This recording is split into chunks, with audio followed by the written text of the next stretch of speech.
Max Cuneo here and Angela Marshall from the Institute of Sports and Spines.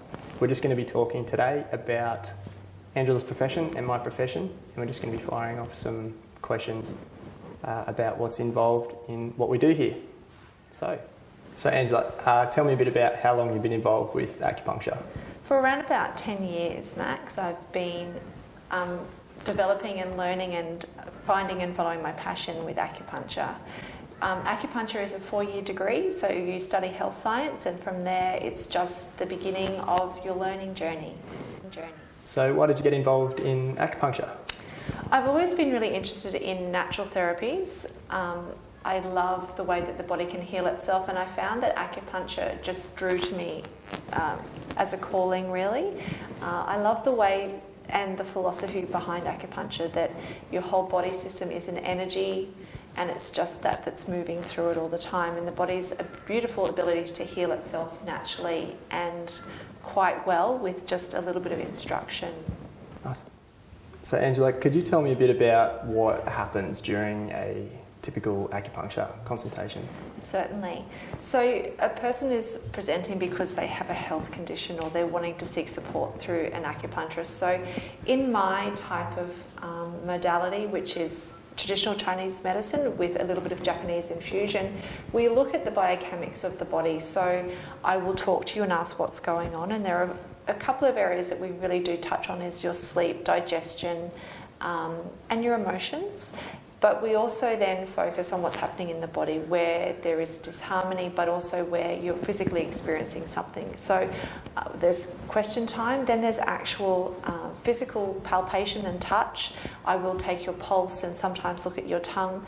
I will palpate the areas that are in trouble. So if you're coming for a frozen shoulder particularly, I will look at the dynamics of that, your range of motion and what's going on for you.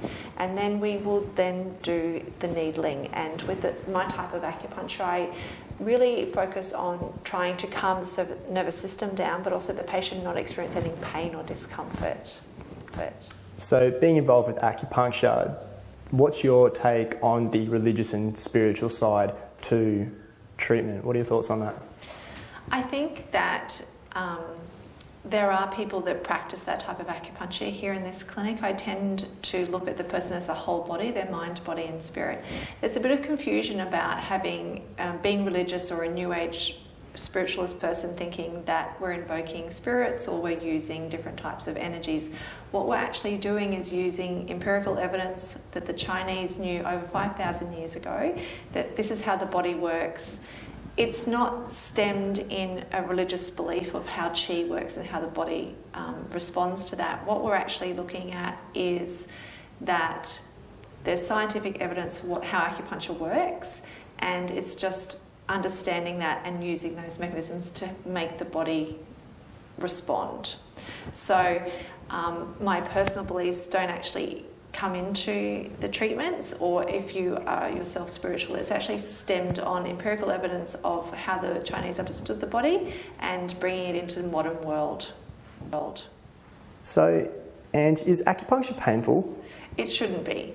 No, it doesn't hurt.